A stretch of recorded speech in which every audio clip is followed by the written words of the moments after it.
Good afternoon, Chriselda. What's the latest there? Well, a very good afternoon to you. Well, the latest from here is that police remain here at Riverlea as this road behind me now has been reopened.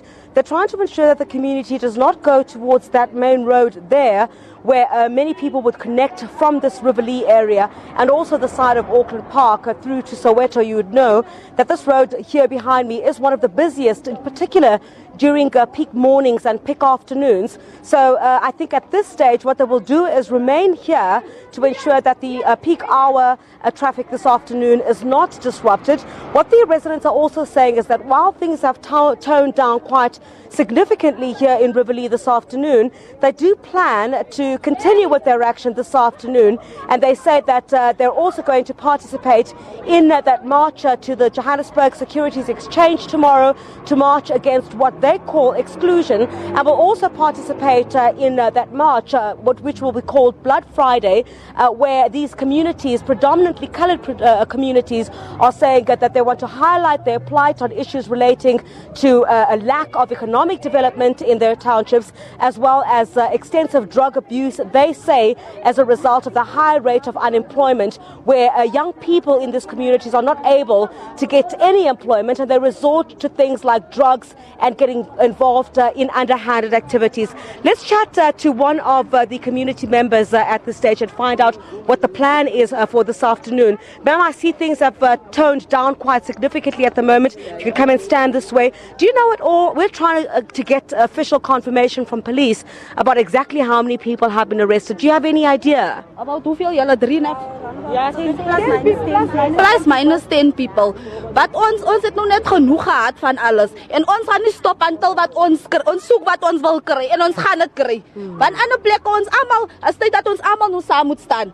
Die van ek lykie vir jou en jy lykie vir my, ons almal gaan saam staan en ons gaan nie stop tot wat ons kry wat ons maar anyway, ons gaan aan. All right. Yeah. So this afternoon, protesters, we are still going on. You see, there's a shooting happening again, and the police is still standing here at the back of us. So we must just check, and there. All that we have to say is, all we have to say is that we just want to let the shooting stop, and they must give us back our community. It's not right.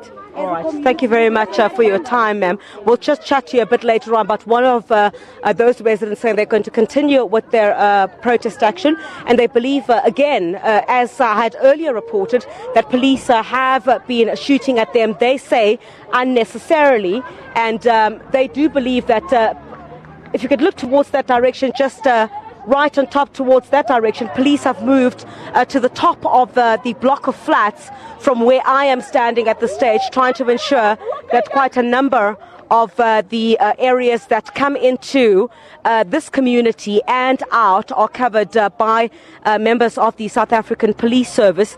From where I'm standing at this stage, I would count about 4 to 5 police officers that are at different locations, and they're trying to ensure that, I guess, as we head towards peak hour traffic this afternoon, that one of these main roads that links this particular area, also from the Johannesburg CBD to Soweto as well, does remain open at this stage. Police who are there on the ground, are they the tactical team that was deployed by the minister, the police minister Chriselda? If you could kindly repeat. Yes, I was asking, the police who are on the ground, are those the tactical response people who were deployed by the Minister of Police, Chriselda? And is the community not welcoming that particular team that is there?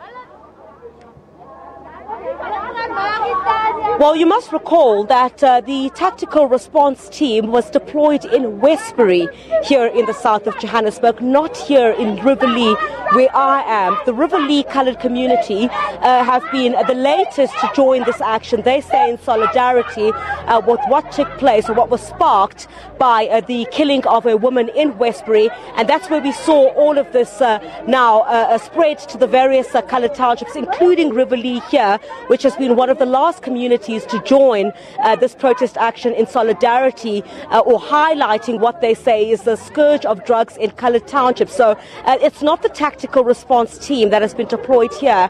These are just ordinary police officers that you would find every day, but there's no decision at this stage on whether this tactical response teams would be deployed to other areas of concern. But I've not yet confirmed yet, but I do understand there might be a possibility that Bekigcele might be visiting some of the other affected communities during the course of this week. We've not got official confirmation at this stage from his office, but that's what we're getting on the streets at this time. We'll certainly try to confirm if at all that is true at this stage. Okay, Chriselda, thanks very much for that clarification. That was Chriselda Lewis reporting from Riverlea. Trade Union Nahau has announced that